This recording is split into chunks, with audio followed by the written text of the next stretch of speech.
নমস্কার, আমি অহিন ঘটক। অহিনের সাথে কথা পথে আপনাদের প্রত্যেককে স্বাগত জানাই। আজকে আমরা খুবই ভাগ্যবান, আজকে আমরা পেয়েছি বিশিষ্ট নৃত্যশিল্পী, নৃত্য প্রশিক্ষক, নৃত্য পরিচালক এবং পরিকল্পক মাননীয়া তৃপ্তি প্রামাণিক দিদিকে। দিদি নমস্কার। নমস্কার। আমাদের চ্যানেল কথা পথে আপনাকে স্বাগত জানাই। অনেকদিন ধরেই আপনার সঙ্গে কথা বলবো খুবই ইচ্ছা ছিল, তো খুবই ভালো লাগছে আজকে আপনাকে আমাদের চ্যানেলে পেয়ে। দিদি, আপনি তো দীর্ঘদিন ধরেই নৃত্য প্রশিক্ষণ দিয়ে চলেছেন, বহু ছাত্রছাত্রী আপনার কাছ থেকে নৃত্য প্রশিক্ষণ নিয়েছেন এবং নিয়ে চলেছেন। তো দিদি, এই জার্নি কবে থেকে শুরু হয়? জার্নি শুরু হয় ক্লাস 3 থেকে।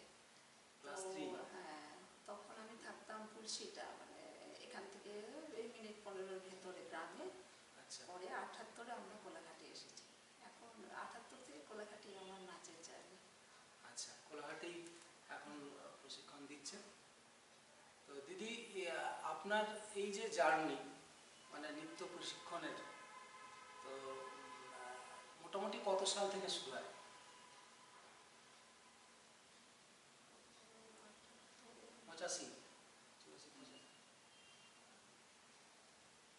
হ্যাঁ, 84-85 সাল, মানে প্রায় 40 বছরের ওপর হয়ে গেল। হ্যাঁ, 40 বছর মাধ্যমিকের পর মানে 85 সালে আমার মাধ্যমিক। আচ্ছা, দীর্ঘদিন ধরে আপনি বিভিন্ন এলাকায়, মানে বৃহত্তর কোলাঘাট, পূর্ব মেদিনীপুর জেলার বিভিন্ন জায়গায় এবং সেই সঙ্গে সঙ্গে জেলার বাইরেও বিভিন্ন জায়গায় আপনি তো নৃত্য প্রশিক্ষণ দিচ্ছেন। এটা একটা দারুণ ব্যাপার। তো এখন যে জিনিসটা দিদি আপনার কাছে জানতে চাইব, সেটা হচ্ছে আপনি যে সমস্ত মানুষের সান্নিধ্যে গেছেন, যদি একটু বলেন। হ্যাঁ, যেটা আমার এই জায়গায় পৌঁছানোর পেছনে যার সবচেয়ে বেশি অবদান, তিনি হলেন মিনতি কোলে। নেই এখন, আমাদের ছেড়ে চলে গেছেন, কিন্তু ওনার সহযোগিতা ছাড়া আমি এই জায়গাতে পৌঁছাতে পারতাম না। কারণ সব দিক দিয়ে আমাকে হেল্প করেছেন, সহযোগিতা করেছেন। তাছাড়া আমার যত গুরু, মানে প্রথম লীলাদির কাছে শিখেছি, তারপরে শঙ্কর মিত্রের কাছে শিখেছি, তারপরে আপনার রমাপ্রসাদ চট্টোপাধ্যায়, এদের মানে এটা আমার কত্থক ডিপার্টমেন্টে, কিন্তু আমি ভরতনাট্যমও শিখেছি, সেটা আমি যদিও শেখাই না এখানে। তো ওটার নিখিল পাল, তারপরে এখন সুমনা দাস, এই যে পিনাকি রায়, এই যে মানে অনেক মানুষের সান্নিধ্যে এসে তাদের প্রচুর সহযোগিতা, মানে লোকের শেখার পেছনে যে অর্থ একটা লাগে, সেটা কিন্তু কোনো বাধা নয়। লোকে যদি ভাবে আমার অর্থ নেই, আমার পথের বাধা, ওটা কিন্তু বাধা নয়। আমাকে সমস্ত পুরোটা ভীষণভাবে হেল্প করেছে এগিয়ে যাওয়ার জন্য। দিদি, আপনি তো মানে কলকাতারও বিভিন্ন জায়গায় বিভিন্ন স্টেজে পারফর্ম করেছেন, যদি একটু বলেন সেই ব্যাপারে, কোথায় কোথায়? হ্যাঁ, আমি পারফর্ম করেছি, রবীন্দ্র সদনে করেছি, মহাজাতি সদনে করেছি, জ্ঞান মঞ্চ, তারপরে আপনার কলা মন্দির, মানে একদম মানে সংস্কৃতির যে সমস্ত মঞ্চগুলো, মানে একদম নাম করা জায়গা, সে সমস্ত জায়গা থেকে আপনি পারফর্ম করেছেন। দিদি, আপনি তো নৃত্য প্রশিক্ষণ দিচ্ছেন দীর্ঘদিন ধরে, প্রায় 40 বছরেরও বেশি। তো আগেও আপনি প্রশিক্ষণ দিয়েছেন, এখনও দিচ্ছেন, ডিফারেন্স কিছু খুঁজে পান?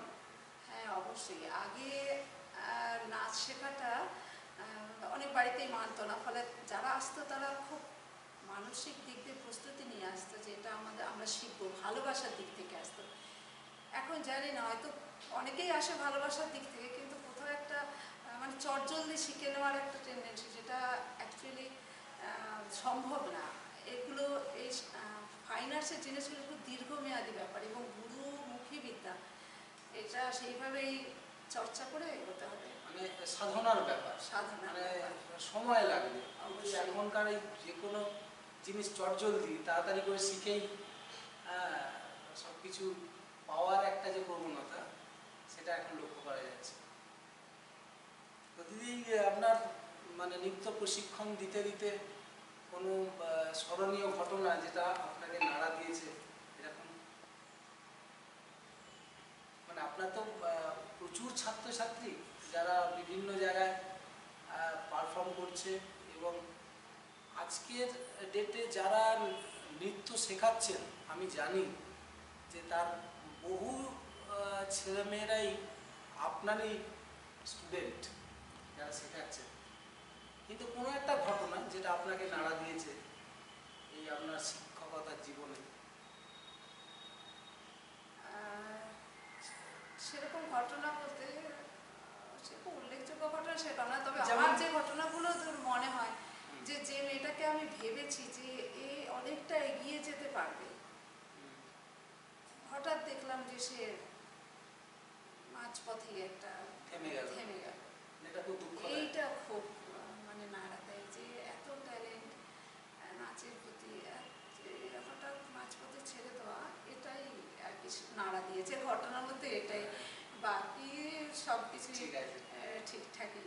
আচ্ছা, আমরা যেমন দেখেছি যে সুধাচন্দ্র, মানে যে প্রতিবন্ধকতা ছিল তার জীবনে অনেক কিছু, কিন্তু সেই প্রতিবন্ধকতাকে দূরে ঠেলে তিনি কিন্তু নৃত্যে অনেকটা এগিয়েছিলেন, এবং জীবনে তার যে ছাপ তিনি রেখে গেছেন সারা পৃথিবী জানেন তার কথা। তো এরকম কোনো প্রতিবন্ধকতা আছে, এরকম স্টুডেন্ট আপনি পেয়েছেন যে যিনি নৃত্যে প্রশিক্ষণ নিতে এসেছেন আপনার কাছে, এসে এগিয়েছে অনেকটা? সেরকম এখনকার দিনে সেরকম না। মানে এই যে একটা মানসিক জোর, এটা কিন্তু একটা বিরাট ব্যাপার। হ্যাঁ, এইটা এখনকার বাচ্চাদের মধ্যে এটা সেরকম আমরা মানে পাননি। যাই হোক, তো ব্যাপার হচ্ছে আপনার যে দীর্ঘদিনের যে অভিজ্ঞতা নাচ শেখানোর, নৃত্য প্রশিক্ষণের, সেখানে এখন আপনি কোথায় কোথায় নৃত্য প্রশিক্ষণ দিচ্ছেন? এখন তো আমি আমার এই কোলাঘাটের স্কুলে বাড়িতে মৃদঙ্গম তার নাম, এখানে, আর আমি ঝাড়গ্রাম যাই। আপনার যে সংস্থা মৃদঙ্গম? হ্যাঁ, ঝাড়গ্রাম আর্ট একাডেমি, সে আমি এখন যাই। এখন আর অন্য জায়গাগুলো যাই না, একটু কমিয়ে দিয়েছি আর কি। এই দুটো জায়গাতে এখন আমি যাই। তো দিদি, যদি আপনাকে পরিকল্পনা, মানে ভবিষ্যৎ পরিকল্পনা আপনার নৃত্য নিয়ে কি আছে? মানে এটাকে আমার ইচ্ছা যে আমার জায়গাটা যদি আরেকটু বড় করা যেত, তাহলে আমি প্রত্যেক দিনই বাচ্চাদের এটা করাতাম। আর বাচ্চারা যদি আসতো, কারণ বাচ্চাদের এখন মনে হয় খুব এগুলো দরকার।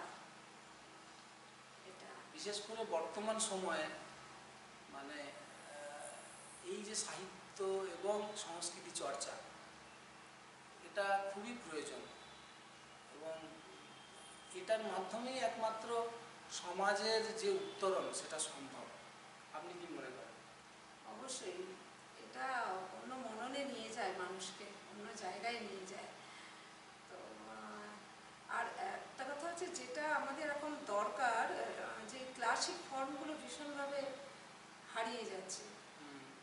ক্লাসিক ফর্মটা আমি এমনি একটা মেসেজ দিতে চাই সমস্ত গার্ডিয়ানসদের, আপনারা যাই কিছু শেখান, মানে নাচ গান আঁকা বলুন, যাই কিছু শেখান, সেটা একটা শেষ পর্যন্ত শেখান, মাঝপথে ছেড়ে দেবেন না। তাদের অ্যাকচুয়ালি লাভ কিছুই হয় না, নিট ফল শূন্য দাঁড়ায়। মানে ওই মানে অর্ধেক শেখা না শেখা দুটোই সমান। দুটোই সমান। দিদি, আপনি যে নৃত্য শেখাচ্ছেন, আপনি মানে নাচের তো অনেকগুলো ধারা আছে, মানে ভাগ আছে, আপনি কোনটা শেখান মূলত? আমি মূলত কত্থক শেখাই। কত্থক? হ্যাঁ, তার সাথে তো গানের নাচ একটু শেখাতে হয় বাচ্চাদের, সবাই নিতে পারে না তো ক্লাসিকটা, তো তার সাথে একটু গানের নাচ আমি শেখাই। তো দিদি, আমরা একদম শেষ পর্যায়ে এসে গেছি। তো শেষ যেটা জানতে চাইব সেটা হচ্ছে যে আগামী দিনে এই যে নৃত্য, এটার তো একটা উজ্জ্বল ভবিষ্যৎ আছে। বহু ছেলেমেয়েই তো আজকে যেমন আঁকা শিখছে, যেরকম আবৃত্তি শিখছে, সেভাবে অনেক ছেলেমেয়েরাও নৃত্য শিখছে। এখন যে ট্রেন্ডটা আমি দেখছি, অনেক আগে কিন্তু এটা ছিল না, ছেলেরা খুব একটা নৃত্য শিখতো না, কিন্তু এখন দেখছি অনেক ছেলেরাও নৃত্য শিখছে। হ্যাঁ, এটাকে আপনি কিভাবে দেখেন? আমি খুব মানে অ্যাপ্রিসিয়েট করি এটা যে ছেলেরা শিখছে। অ্যাকচুয়ালি আমি ম্যাক্সিমাম শিখেছি ছেলেদের কাছে বাহ! নাচটা। আর আগে কিন্তু ছেলেরাই বেশি নাচতো, মাঝখানে মেয়েরা একটু ছিল, কিন্তু এখন আবার ছেলেরা আসছে, এটা খুব ভালো। কারণ অ্যাকচুয়ালি আমাদের পরিস্থিতিতে ছেলেরা যদি কেউ ভালোভাবে চর্চা করে তারা অনেকটা দূর এগিয়ে যেতে পারে, যেটা মেয়েদের পক্ষে যাওয়া অনেক সময় অসম্ভব হয়ে ওঠে। ছেলেরা শিখছে। আমার তো কিছু স্টুডেন্ট অসাধারণ এখন পড়ছে, একজন বলে চণ্ডীগড়ে আছে, অনির্বাণ, পিল্লাই, এরা রবীন্দ্রভারতী থেকে পড়ে টড়ে ভালো জায়গাতে পৌঁছেছে, ভালো জায়গায় পারফর্ম করছে, সব আছে। তো দিদি, আপনাকে তো কথা বলে খুবই ভালো লাগছে, এবং আপনি তো এই নৃত্য প্রশিক্ষণ দেওয়ার জন্য মানে বহু মানুষের কাছে আইকন হয়ে আছেন। তো আপনাকে তো বিভিন্ন জায়গা থেকে বিভিন্ন পুরস্কৃত করা হয়েছে। আমরা যেমন দেখতে পাচ্ছি এখানে দিদিকে পুরস্কৃত করেছেন স্মারক সম্মাননা সুরবাহার থেকে। হ্যাঁ, দিদিকে পুরস্কৃত করেছেন। এই ঝাড়গ্রাম থেকেও পুরস্কৃত করেছেন দিদিকে, ঝাড়গ্রাম আর্ট একাডেমি থেকে। এবং ঝাড়গ্রামেরও আরেকটা সংস্থা আমাকে সেন্ট দিয়েছে, দিদিকে নৃত্য গুরু সম্মাননা দিয়েছেন কথাকৃতি, ঝাড়গ্রাম কথাকৃতি থেকে। তো এই ধরনের বহু সম্মাননা দিদি পেয়েছেন। তো এই জন্য আমরা খুবই গর্বিত যে এরকম একজন মানুষের সান্নিধ্য পেলাম, এবং ওনাকে আমরা সম্মান এবং শ্রদ্ধা জানাতে চাই। কথাপথ চ্যানেলের পক্ষ থেকে দিদিকে আমরা সম্মাননা শ্রদ্ধা জানাতে চাই উত্তরীয় পরিয়ে।